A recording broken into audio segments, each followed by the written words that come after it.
Now, when you animated your helper moving towards its target, the U parameter would slowly change from 0.999 down to 0.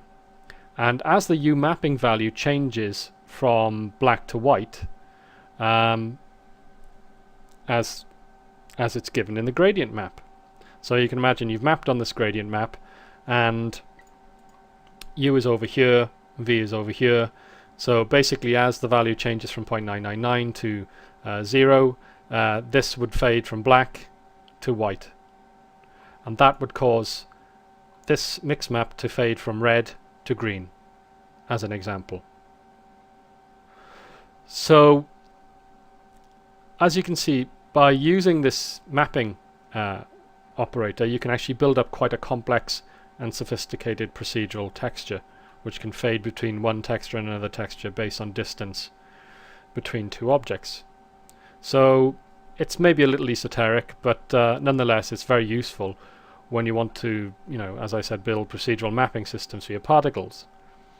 So let's just get rid of these, and let's run through the actual parameters in the operator before we actually finish with it. The first parameters that you'll see are the mapping values U, V, and W, which we've just run through. So you know what they do. You can either set up a single value just by changing the spinner, or you can animate them using the process that I just shown. Or, as I said, you could actually go into these controllers, and you could set these up to be expression based or script based, and then based on that you can actually have the U and V values controlled by interactive things going on in the scene. So you've got quite a lot of flexibility in what you're doing there, but obviously you have to understand how to use expression controllers or script controllers to get the most out of that. Now if you've hand animated those parameters, they're going to be applied to your particle, and as with other animated values, you have to decide how those values are going to be applied to your particles. What's the time reference? So you have the usual options here. You've got the option of having absolute time. In other words, frame 0 corresponds to frame 0 of our animation. Or you can offset the animation based on the age of the particle, or you can offset the animation based on the point in which that particle enters the event in which you've actually got the mapping operator. So this is actually exactly the same concept as we've seen in a lot of different operators. And if I actually have a look at this, we'll change this to particle age and put this back down to here. We'll change the birth so we have a few more teapots. Change shape instance so they're a bit smaller. There we go, so they're not overlapping so much. And we'll change the birth range. So it follows a range of, let's say, up to 50. There we go.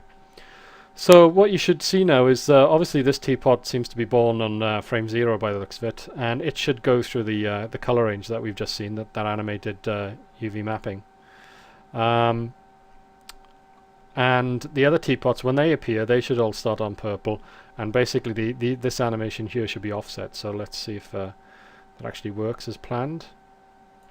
Yeah, you can see this teapot is actually going through the color range that we've set up based on the UV animation, and you can see all the other teapots are following the same pattern.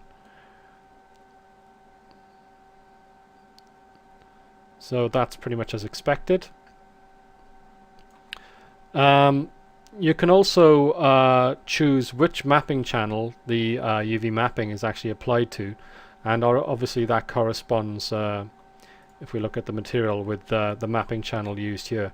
So obviously if you're using a bitmap which is using mapping channel 2, you'll want to use mapping channel 2 here, and you've got 99 channels to choose between both here and in particle flow. So you've got a great deal of choice in exactly which channel you're going to use. Alternatively, you can opt to not actually apply the mapping to the mapping channel. You can change it so it actually applies to the vertex color channel instead. So you've got the option to use that as well. The last option is the show map in viewport, and as we saw, when that's active, it'll actually override any previous UV mapping which you can see, and it gives you actually, you know, obviously an accurate representation of what you're going to see at render time.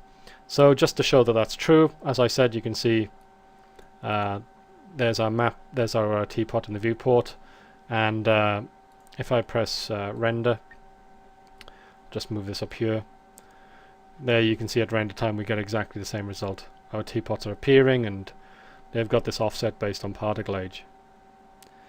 So that's it for the mapping operator. From here we're going to move on to our last set of operators, which are the other operators, which, as I said, is a sort of grab bag of miscellaneous operators that don't actually fit into any one clearly defined set. So let's do that now.